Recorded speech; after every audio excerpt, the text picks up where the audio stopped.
If you watch my last video, then you know about a month ago, my spirit team gave me an exercise to get in front of the camera and do a vulnerable tell-all about what it was like for me to go viral a year ago, what that experience was. Now, if you're going back to watch that to scramble to see if I share that video, I do not, because Spirit Team gave that to me as a practice, as an exercise, and then I had a huge shift and a huge healing experience from it that then led into this whole epiphany of like, Dana, where you're at in your spiritual journey right now. You are, yes, continuing to be in spirituality and practice your spirituality and all of the stuff that goes with it. But Dana, you are beginning to say goodbye to the spiritual community as you know it, as you deconstruct out of the spiritual community. And if you want to hear about what that process was about, that's my last video. So we're at the first video after that for me to share a story. Share a vulnerable story about something that I've experienced within the spiritual community behind the scenes.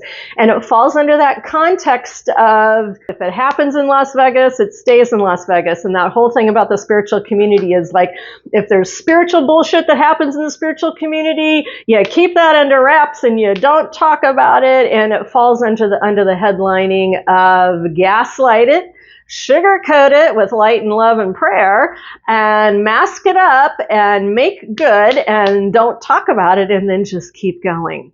There's an epidemic of that in the spiritual community, and I can't participate in that any longer. And so one of my solutions as I am moving through this deconstructing out of the spiritual community is to begin to share some of my vulnerable experiences. I will do it in good taste. I will keep it anonymous. This is not about slinging mud. This is about illuminating the dynamics that happen in the spiritual community that cause damage for both parties because we don't have frameworks or skills or communication to be able to deal with some of the things that happen in the spiritual community. And so people's solution is cover it up with light and love and sugarcoat it, toxic positivity, gaslight it. Oh, it didn't happen. Oh, you're making a mountain out of a molehill. Masking, cover it up, be a good soldier, cover it up, don't talk about it, and then keep moving. And this has been going on for a very long time.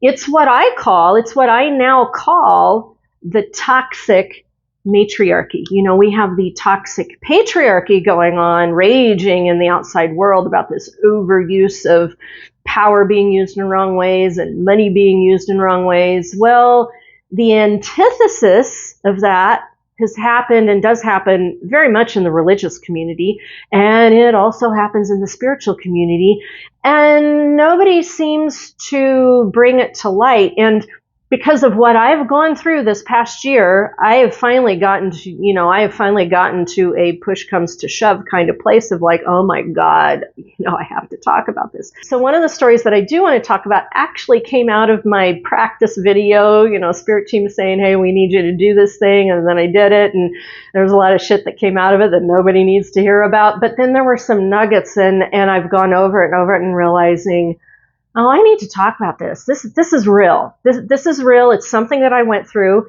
and it's something that I want to share with all of you. And these are dynamics that do happen. And so I'm going to share with you what happened for me when I came on to the spiritual, the social media, digital spiritual scene, both on TikTok and on YouTube, and a handful of the experiences that I had with other co-creators at the time that weren't so healthy and weren't so positive. And I did that thing where we're supposed to do when crappy stuff happens to you in the spiritual community. You clamp up, you don't say anything, and you're a good soldier, and you keep moving. And I did that for a number of reasons. First off, when this happened with these people, and no, I'm not going to name names, is again, like I said, this is not about mudslinging. This is about the dynamics and how we need to become aware of and shift and be able to talk about and change these dynamics, basically. And the other thing that I do want to say before I dive off into the deep end of the pool is say that there are other creators, there are other spiritual creators in social media land that as I came on and began going viral, they spoke good of me and they referred their people to me to go look at the work that I was doing. And out of everything that has happened this year with other creators, out of everything that has happened, when that happened, when there were other creators that said, hey, go take a look at Dana's work. You want to go look at her work. That brought tears to my eyes and that warmed my heart in a way because I have rarely felt like I've been brought into the fold or belonged in the fold simply because of who I am and the dynamic of who I am. And so when that happened, I was deeply, deeply grateful and appreciative. And so I at least want to say that out of the gate before I get into the deep end of the pool on some of this other spiritual community that I'm going to be sharing here. All right, so here we go. So when this all went down and there were 3 different people with 3 different instances of experiences that I had. And once I went through that third one, I retracted. I was like, I don't want to play with the co-creators here because the same stuff that goes on in small Colorado mountain town spiritual community, it's at play on the national scene. There is no difference. And that's when I went, whoa. 3 different things went down with 3 different people, and I very consciously chose to toe the line, not say anything, get in line and do what I need to do, basically be a good spiritual soldier, right?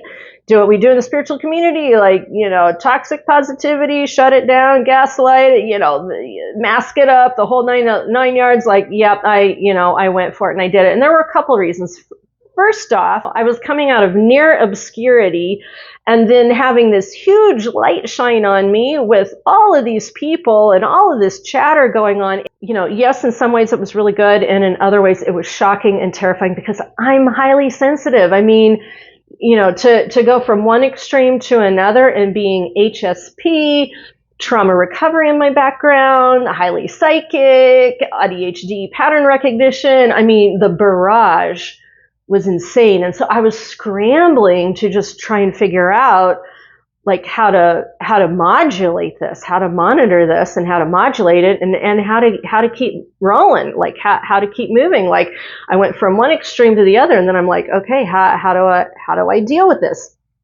And so I really didn't feel like it was a good environment that when I had some crappy spiritual stuff happen between me and some other creators, I didn't feel like I had enough experience standing on the national scene to be able to hold my ground with it. My thought was I've got so much going on.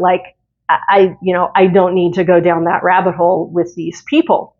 And so one person, I definitely gave her a chance, and we had some interactions that ended up not going very well, and then there was a second person, quasi, with some referral stuff going on, and when I sniffed out what was going on there, I was like, oh, need to shut this down. And then there was a third person, and this third person, I really like her. I really like what she's doing. And yet the dynamic happened. I was like, are you kidding me? Her too? And kind of broke my heart. Kind of my thought. This was my thought. I was used to dealing with bullshit in small Colorado mountain towns, the small Colorado mountain town spiritual communities. There's a certain spiritual incestuousness, rubbing shoulders and scratch my back, I'll scratch her. That whole thing that happens in cloistered spiritual communities. And I thought it was because, these are small communities, kind of isolated small communities. And I was used to that because Colorado spiritual, like that's my brand. That's what I'm used to dealing with, right? And so I had figured out my path with all of that. And I thought if I went viral and now I'm interacting with some of these larger creators, I thought, well, they've at least got to have their shit together. Like my mind was like, oh, they've got to know then about their psychic and intuitive gifts. Definitely. They've got to know some about trauma and trauma recovery and how that works. And then they've also got to know this thing about emotional intelligence and the dynamics of vulnerability and empathy and emotional intelligence and compassion and, you know, how all of those dynamics work and the psychology of that. You know, I thought, you know, I assumed, and wrongly so, I thought I was on that playing field with these people. And as I interacted with them, especially these first 3 primary interactions with these 3 primary people, as I had these interactions with these people, I almost kind of like had to bitch slap myself and go, Dana, these people are functioning with bits and pieces of the spiritual information of the spiritual community and not functioning with the full picture and the full picture that you've worked very hard over the last 25 years to piece together so you are functional on the planet. And that's what brought me up short. That's where I was like, oh, this is not graduating into people who know their business better because they're on social media. And maybe they do. You know, some of them do know their business better in certain ways in social media. But my interacting with them, I began to find out like, oh, this is like mirroring small spiritual community stuff and mirroring it directly out and up to the national scene. And that's what really brought me up by my short hairs. And that's when I was like, like I got to be really careful how I interact with these people. And me, I'm like kind of like bull in a china shop when I'm like excited and exuberance. I'm like, you know, bam, I'll just like go right in wide open and la la la la la, right? And whew, I got cut off at the knees. I got cut off at the knees. And so I want to tell you a little bit about these interactions so that we have some clarity as far as maybe some better ways of interacting with one another. Again, not to mudsling, but to create a clarity of like, this is what happened, this is what I experienced, and this is what I really, really am looking for, to begin to flesh it out a little bit, frame it out a little bit so we can move from standard operating procedure where there's a lot of bullshit involved and I'm not interested in doing that anymore into, hey, here's some new navigational options as potentials that we might want to be thinking about. So here's the first interaction. So the first interaction was like, this woman, like I saw her as a creator and she saw me as a creator and like we recognized something in one another and we're like, we got to talk. And I'm down with that. Like when I see that and I feel that resonance, yeah, I do that. So we got on Zoom and we had a pretty good interaction, sharing stories and whatnot and this, that, and the other thing. And I thought it had gone really well. And then I got off the Zoom that night and I was like, oh, I don't feel very good. And I'm like, what just happened? Because, you know, I was like, hey, that, you know, I thought that went pretty well. And then my body was like, whoa, and I was like, what just happened? And so I rewound through the conversation. And you got to remember, like, spirit team has isolated me. I haven't had anybody to talk with for a while. So this is a real treat to me. This is a real treat. It was a gift. So why did I get off the Zoom and not feel very good about it? Got to pay attention to my body. So I started rewinding through the conversation. I was like, oh, I spent more time paying attention to her and giving her energy and giving her kudos and like giving that to her. And when I brought up my stuff, and just snippets of like what I'd gone through and where I was at, what was going on. The feeling that I had, like when I reviewed it, I realized she kind of sort of recognized it. She's like, and then bam, off to the races with more of her stuff.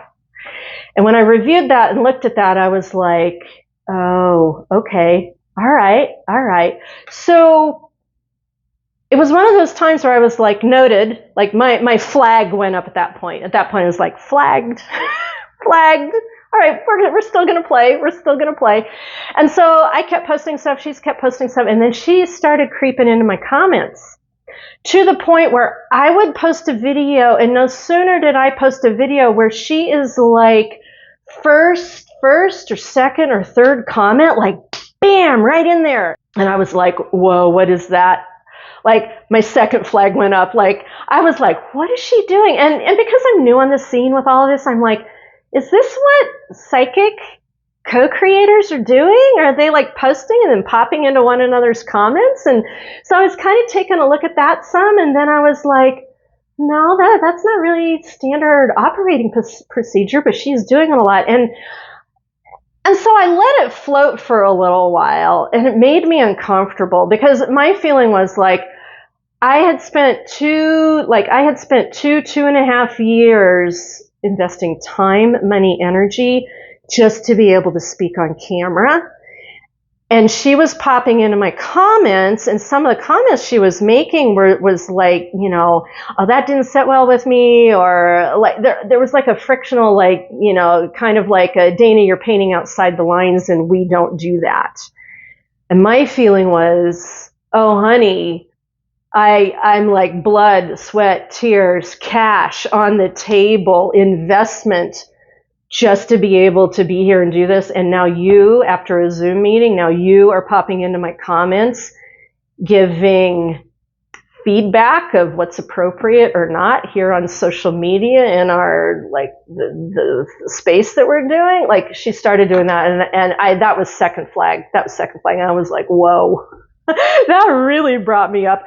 And that went on enough. And to be honest with you, at this point, I'm not real clear about the series of things that happened, but I do know I did text her. Like we had some back chat texting going because she wanted to bring me into the fold on some stuff as far as psychic hits.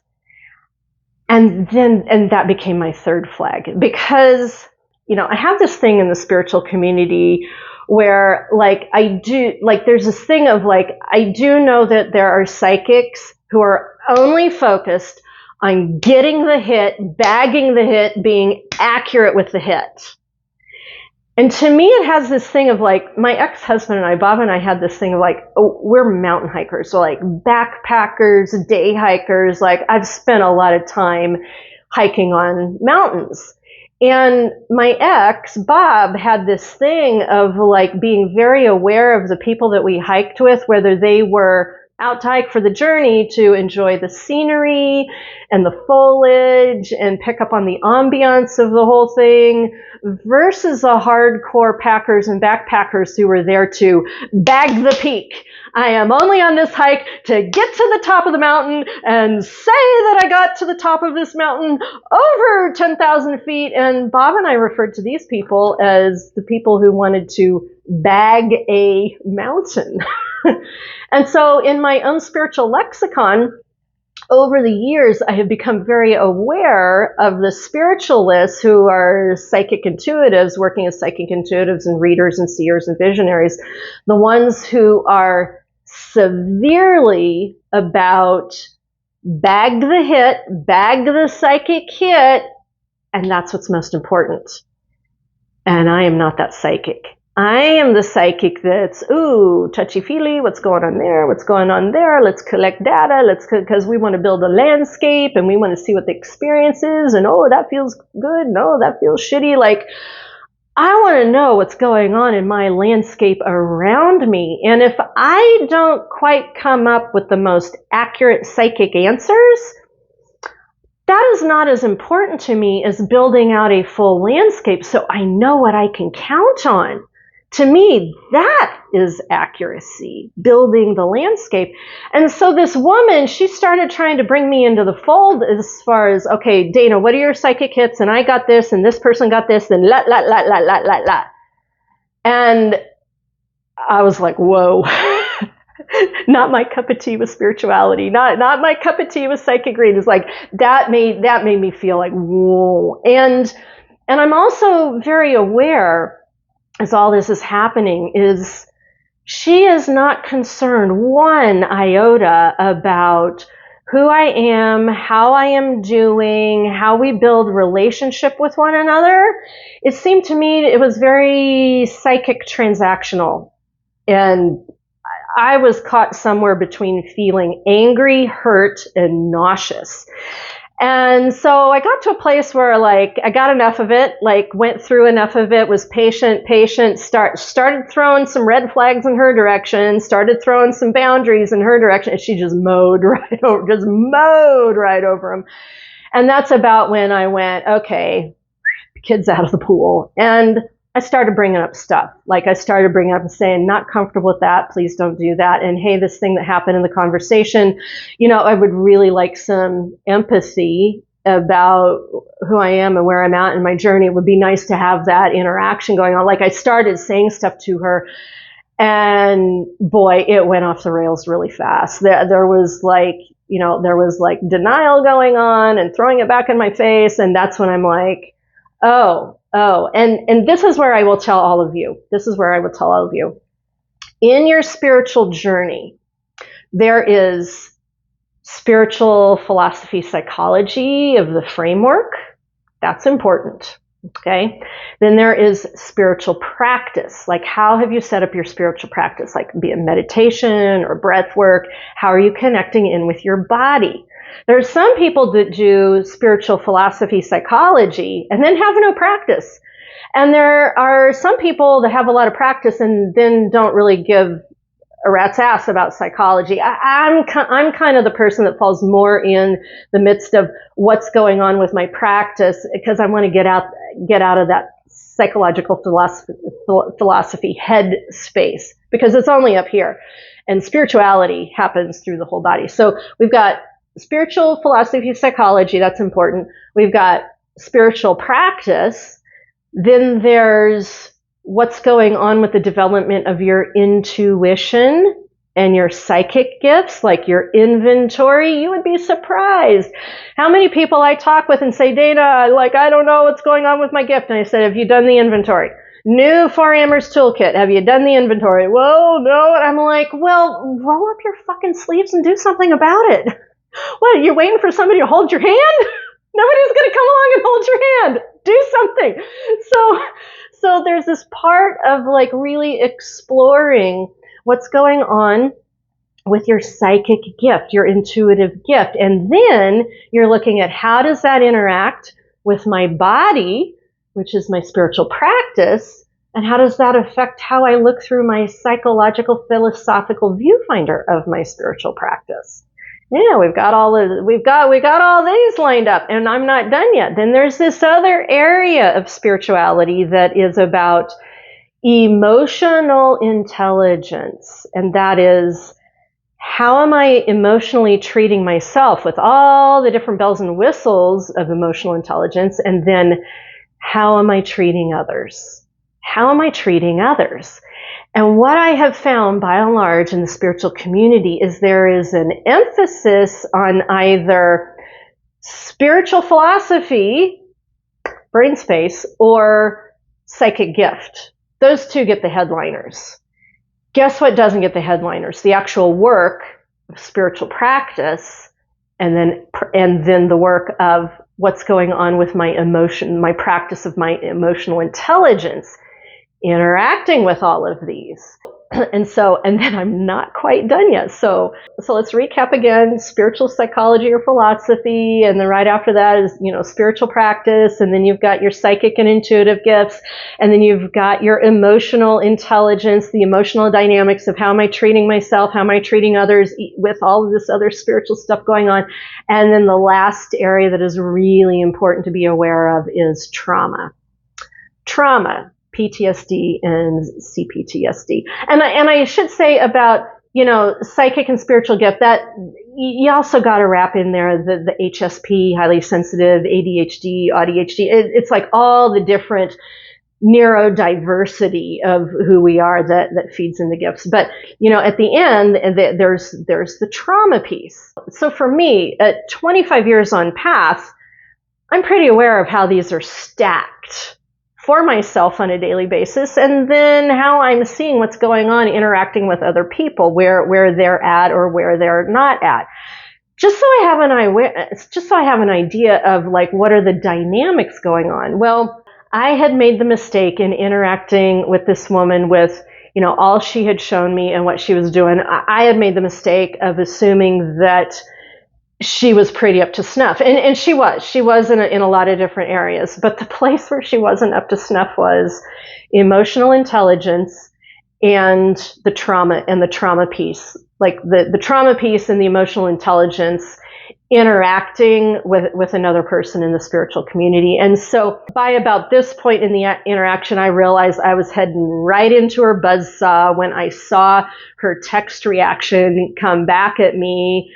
And I realized, she doesn't have full information. She doesn't have full experiential information that is landing in the emotional intelligence department and the dynamics going on there, and some of the trauma department. Like, I know she had worked with trauma and had dealt with trauma with herself and her family, but not on point in a timely interaction.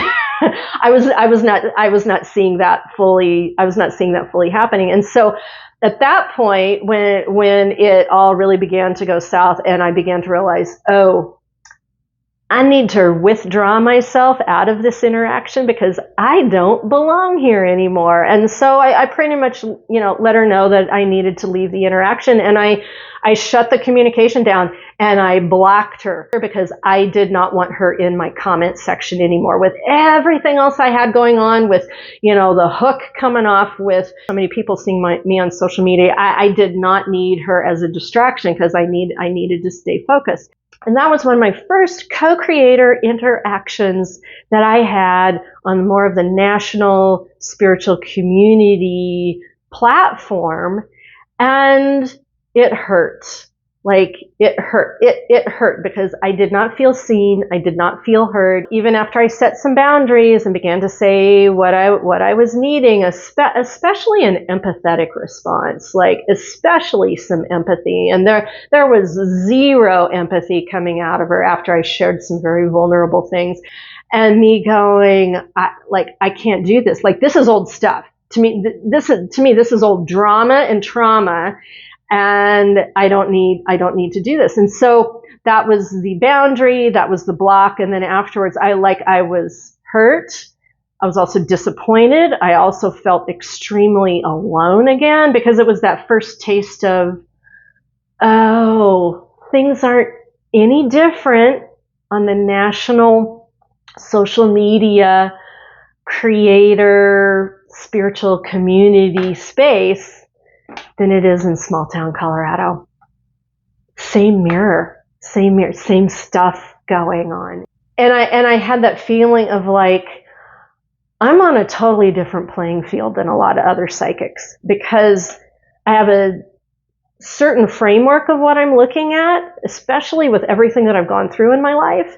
And I've also got that framework because of the coaching that I do. I mean, I've worked with thousands of people, thousands of sessions. I know my shit. And so when I landed on the national scene and everything happened, and then I had this interaction with a co-creator, it really brought me up by my short hair. And that's when I was like, I've got to be very, very careful here. And that's when I began to rein it in. I began to rein it in. And the second interaction, it was a lot more low key, but the second interaction, I kind of went into it like my spidey sense was up. Like my boundaries were already up there. It was like, whoa, I can't afford to go through another one of those. And so it was this 20-something that was trying to refer me in to another creator in a group, and the whole thing was like, come in and tell us everything that you know. And, to me, like, this 20-something, God love her, like she's in her Kool-Aid years, like drinking the Kool-Aid, doing the whole thing. And those are awesome years. Those are fun years. But what she has not come to awareness yet is like she's contacting somebody like me who's been doing this work for 24, 25 years. I'm probably not going to spiritually incestuously roll around with everybody and mix it up with everybody because like I've already been there. I've already done that, and I've already figured out what I need to figure out and keep going. And so this second interaction, like, and God love her and God love me because I empathetically entertained it. And what I said to her was like, I would love to connect in with this creator and you and the group and everything, as long as there is some interactive compensation, because I bring to the table a lot of wealth, a lot of knowledge. Ooh, her witch wound was, firmly intact because she came raging back with like, well, what do you mean you're not going to do it for free? And, we're all just trying to help one another out and do it all for free and help one another out. And I was like, oh my God, like witch wound fully intact, in her 20s, hasn't figured out that, yes, message is important, but so is also the material support of the messenger. Like she hadn't gotten there yet. And she was so bent out of shape that I wouldn't just come give up the ghost, pun intended, for, the whole circle for free for her. Like, what do you mean you're not going to do that? And she got so bent out of shape, she blocked me. So I was like, well, that did not go well. Okay. So that was, that was solid interaction number 2. So at this point I'm thinking, I can't win for losing with these people. So that was number 2. Then there's this third person, this third creator, and this third creator, I really like her. I still really like her. I love what she's doing. I see her intention. I love what she's doing along her way and what she's got going on with it. So this was the interaction that was the double whammy that did me in. Like once this happened, I was like, yeah, I'm done. Like, yeah. And you could see me pull back, and it hurt my heart. And this interaction was, and for the life of me, I can't remember which one happened first, which one happened last, but this woman, this third woman, I did get invited into the fold to do live psychic readings with the live events, and that's when we were all doing the wave, and it was wonderful. It was fun. It was wonderful. And I did that a couple of times until I hit a point where I was too truthful, too transparent. And she literally shushed me in front of the whole group. Like I got shushed. I got shut down for speaking my psychic spiritual truth. And boy, and because it's her platform and she's got her thing going, like again, I did that thing where, toe the spiritual line, don't say anything, just back up. But I like people afterwards, there were some people that contacted me, they're like, Dana, your face just, I was like, yeah, I know. And so that was the last time I was on with her. And the thing I can't remember is if she approached me before or after with this second offer. There was this second offer she approached me with because she wanted me to get together with this circle of creators where this first woman was involved with. Of course. And this is the way that it went. This woman, this third woman that I really like, she texted me on social media, backdoor TikTok social media, and she said, hey, I would really love to get to know you. And my heart just, I was like, oh, finally, somebody here, in the middle of all this pandemonium, she wants to get to know me. I like that. And, and I opened up again, and I'm like, great. I'd love to connect and get to know you too. And she wanted my email address, so I gave it to her, and she emailed me, and I got the email and I opened it up, and she's like, yeah, I want to invite you into this circle of women. And my heart just sank because she didn't want to get to know me. I was fodder. I was transaction. I was fodder to fill out her group. She didn't want to get to know me. She wanted me to fill out her group.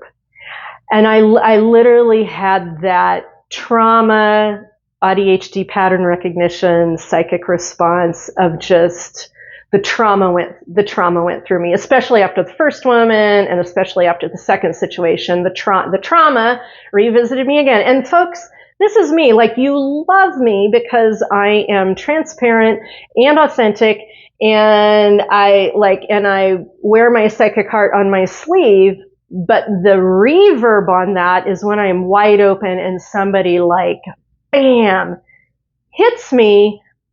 And I know she didn't intend it that way. Like, I read that and I felt the whole thing happen. And I know in her heart of hearts, she didn't mean it that way. She's like, I am the prize. But I read that first line and the whole thing happened. And I literally sat there and I said out loud, I was like, fucking bait and switch.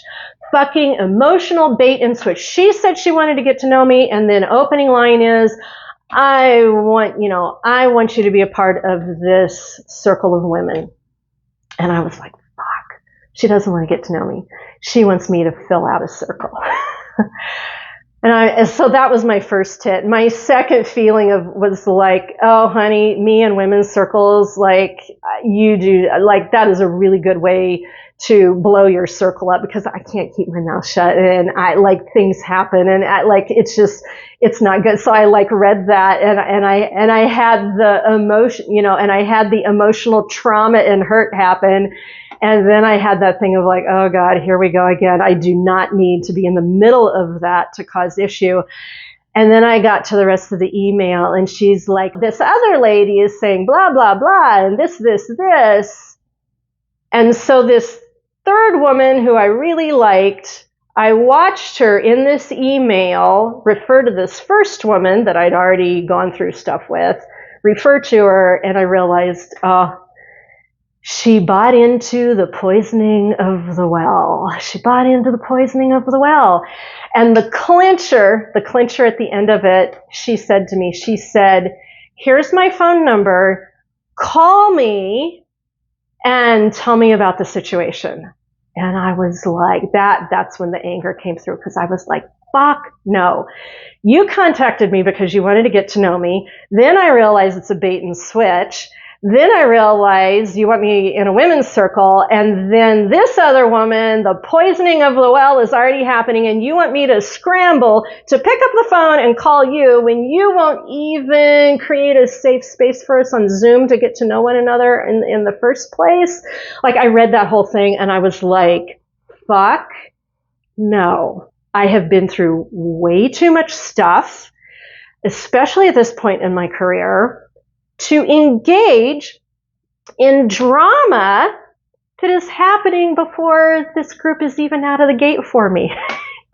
And so my response to her was like, it wasn't a boundary, it was a wall. It was like, thank you for the offer. I really appreciate you including me in this. I'm honored. And I just, I can't even go there. I can't even go there, because she wasn't willing to pick up the phone to get to know me for who I am.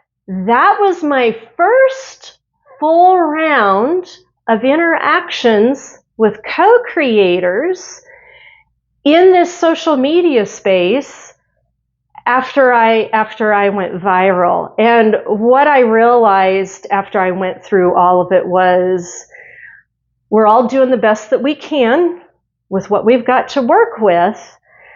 And the standard that I have to have for quality interactions seems to be higher than the norm because of all that I'm dealing with in my situation: trauma, ADHD pattern recognition, highly sensitive, like dog whistle highly sensitive, and psychic and intuitive gifts with a lot of deep empathing. And so when I began to realize the community that I'm in, that like I had visions and dreams of hoping what that community would be, so I could have interactions and, finally find my new home among new people, and realizing, oh, I really am alone.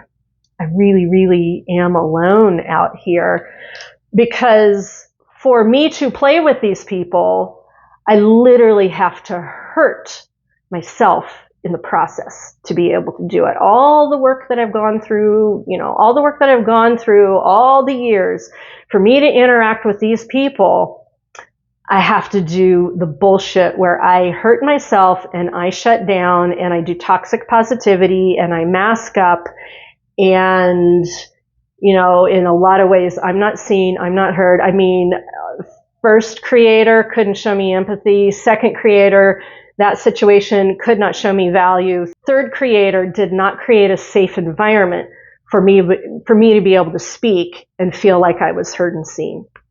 Folks, these are fundamental things. Activated empathy, fundamental, critical to interactions in the spiritual community. Second one, value, critical that we not ramrod ourselves through with witch wound kind of stuff and not be supported. That's number 2. And number 3, oh my God, like all of those interactive dynamics going on that really landed in the place of creating a safe environment. That's important, creating a safe environment so people can be seen and heard. This is how the national social media spiritual community greeted me when I showed up for this first year of interaction. So to cap this off at the end, because this is my first real revealing story of some of the inner workings that happen in the spiritual community that might not be so healthy for us. And so the thing that I want to cap off with this is that wherever you're at in your spiritual journey, one of the things that I can tell you is you got to trust your gut. Like if there is a spiritual social dynamic going on and you're like, something's not right, and you are being asked to gaslight it or toe the line or mask up or do any number of those things to squash yourself, that's not healthy. And that's not what spirituality is about. The spirituality is about peeling back the layers, right? Now, some people are not going to be able to come along for the ride with you. It's simply because either they don't want to or they're not ready. It's not their path, whatever. And no harm, no foul on that. No judgment on that. But it does not mean that you have to take hook, line, and sinker and do emotionally what maybe some others around you are requiring you to do just to be able to play along, and it feels toxic or damaging or unhealthy. Don't do it. Don't do it, because your health, your mental health, and your emotional health, your well-being is so much more important, especially as you're peeling back those vulnerable layers of learning about who you are with this thing of spirituality. So this is what I want to leave with you at the end of this is even though it has been an amazing year and a challenging year and a hard year, one of the things that I was not willing to relinquish was this thing of not abandoning myself because other people were asking me to, not abandoning myself emotionally and energetically simply because other people were asking me to participate with them in their certain ways that they wanted me. I have lived too long through this. I have sacrificed too much, and I value who I am too much to buy into that. And this is me standing in front of you going, it's okay for you to have a standard. It's okay for you to have a boundary. And it is okay for you to emotionally take care of yourself within the spiritual community, even if you don't see anybody else around you doing that. You can do it. It's vulnerable, it's crazy, it's courageous, but you can do that. That's what I've got for you for now. Thank you for being here. I appreciate it. Make sure you keep walking forward to meet those miracles along the way. And I will see you in my next video.